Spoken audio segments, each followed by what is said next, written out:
Infelizmente, o discurso religioso ao longo da nossa vida pode nos colocar visões ingênuas de que Deus vai fazer tudo por nós, de que Deus faz isso, que Deus faz aquilo. Tá certo? Nós temos o direito de acreditar na proteção divina. Mas nós não estamos desobrigados de fazer a nossa parte. Que é uma questão de sabedoria, de maturidade. O pai faz isso com o filho, a mãe faz isso com o filho. O amor não pode nos fazer pensar, o amor que a gente sabe que Deus tem por nós, não pode nos fazer pensar de que Ele fará tudo.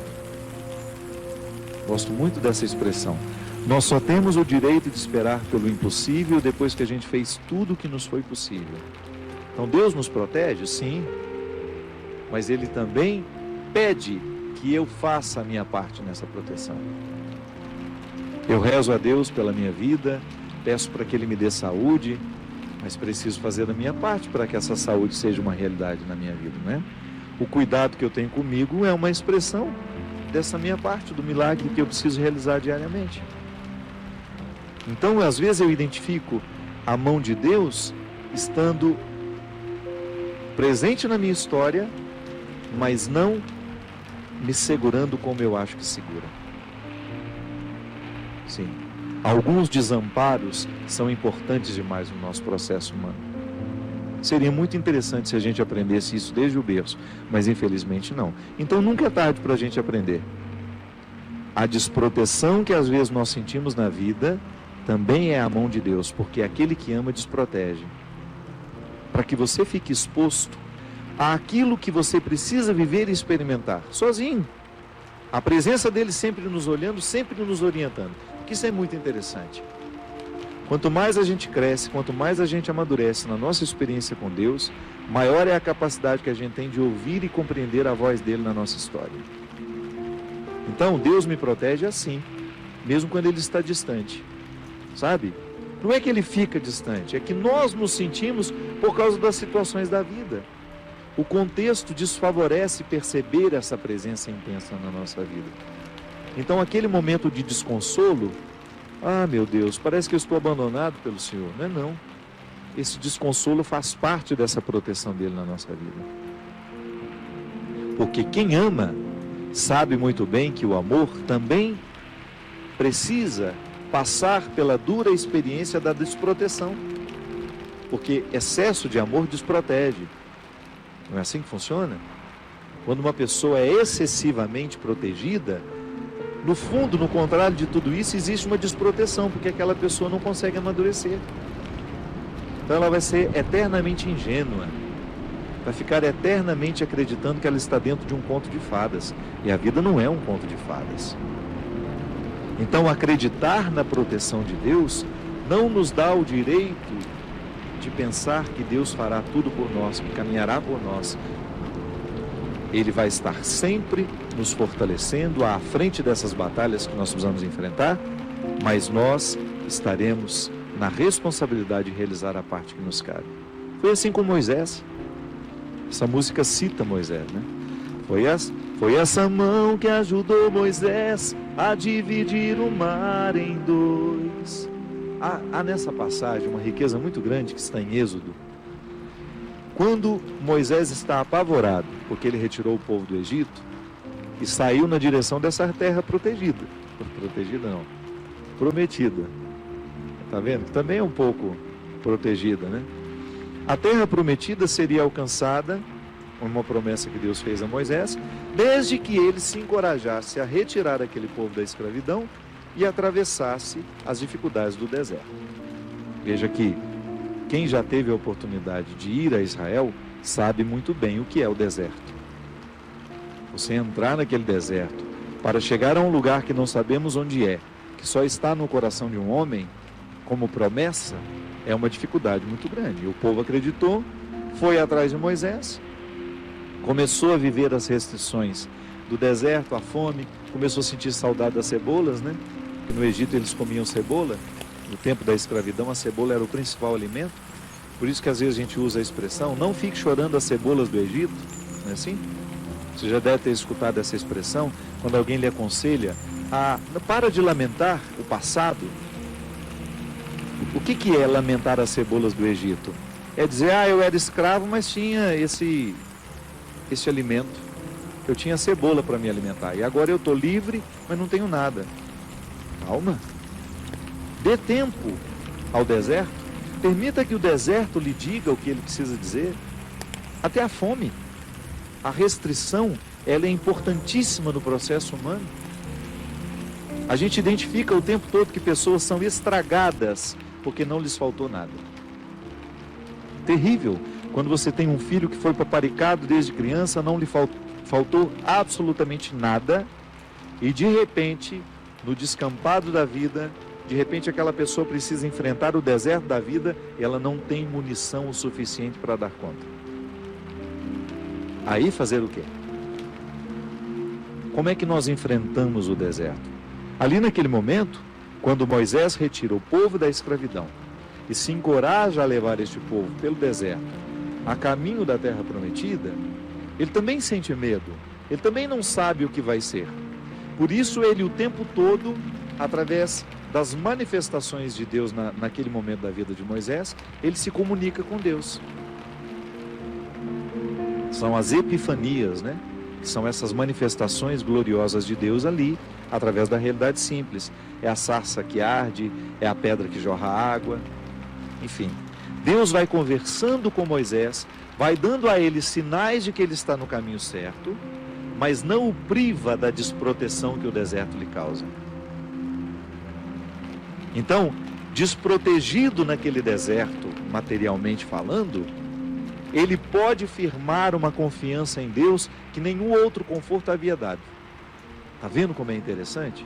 Como a desproteção, a aparente desproteção, ela tem todo um cuidado reservado e de bastidores ali.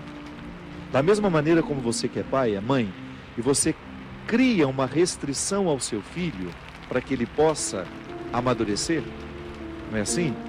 Às vezes você retira alguma coisa do seu filho para que ele sinta realmente a falta, para que depois ele tenha condições de valorizar depois. Volto a dizer, muitas pessoas dão errado na vida porque não lhes faltou nada. Aí você observa que quando falta demais também pode causar um desequilíbrio, uma falta de confiança na vida, nas pessoas. Enfim, é o equilíbrio que dá certo. Quando você começa a educar, colocando proteção e aparentes desproteções, onde aquela pessoa terá de enfrentar a situação sozinha, ainda que você esteja vendo de longe. Eu enfrentei situações na minha vida extremamente difíceis, que não bastava o outro dizer, eu estou aqui. Por quê? Porque elas eram minhas. Até ajuda você olhar para o lado, saber que tem um amigo com você, que existe uma mãe, que existe um pai, um irmão. Mas em muitos momentos da nossa vida, este calvário é para ser vivido na solidão.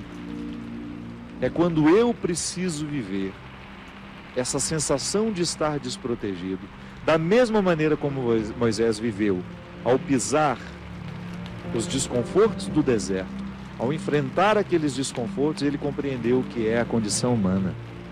Então eu também faço essa experiência. Você faz. Eu não quero passar a vida em brancas nuvens, não quero mesmo. E é por isso que desde muito menino, quando a vida me era difícil, eu encontrava alguma coisa naquele desconforto que me fazia pensar mais alto, que me fazia pensar além. Moisés, vivendo o desconforto do deserto, precisava convencer os que estavam ao lado dele de que aquele desconforto valeria a pena.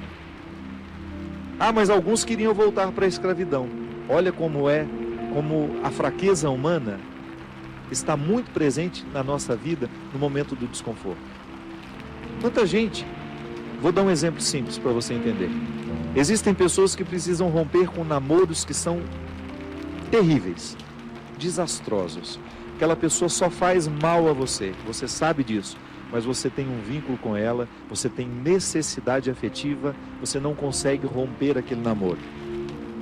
Então, de repente, você se encoraja, você fica com tudo claro diante de você, essa pessoa não me faz bem, eu não posso me casar com essa pessoa, porque se no tempo do namoro já está assim, imagina na época do meu casamento, depois no meu tempo de casado, vai virar um inferno pior ainda do que já é.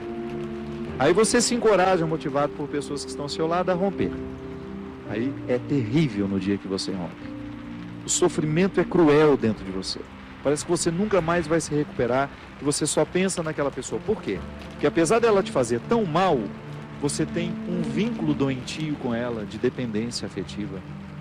Você sabe que ela te faz mal, mas você não sabe viver sem ela. Aí você começa a dar passos. A primeira semana é horrível.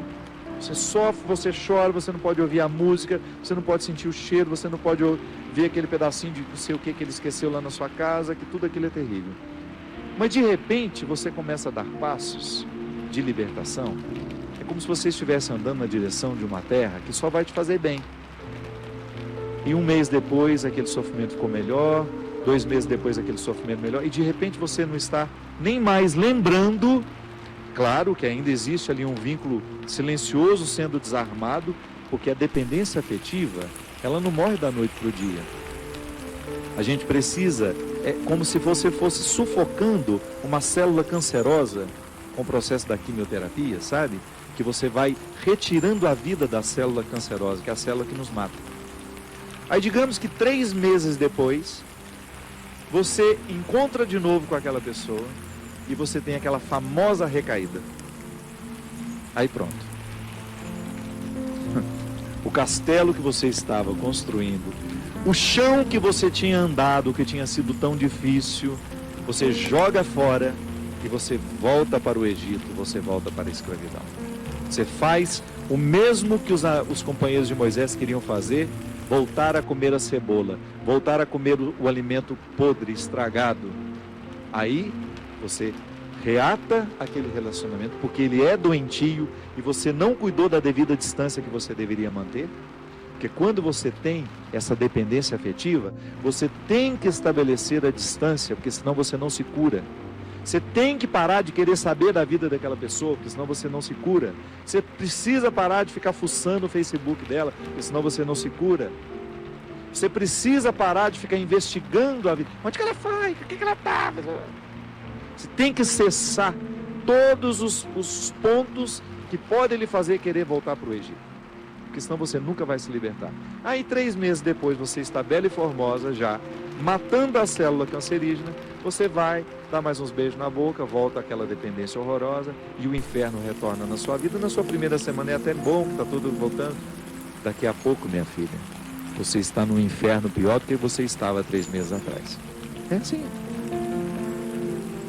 Quando a gente não sabe viver o desconforto que nos edifica, a gente se boicota o tempo todo. É como parar de beber, é como parar de fumar. Você fica sem fumar 1 ano e você comemora porque você parou de jogar aquela toxina cancerígena no seu organismo e de repente você vai lá e acende um cigarro de bobeira e aquele vício volta como se fosse um monstro capaz de te comer inteiro. Pronto.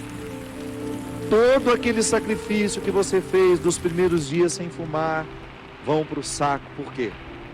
Todo aquele sacrifício vai para o saco. Por quê? Porque você não foi capaz de viver o desconforto de renunciar.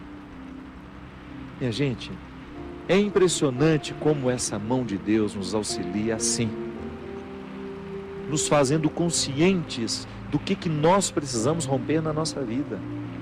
São situações que a gente precisa estabelecer limites para elas, porque senão a gente não vai ser curado nunca.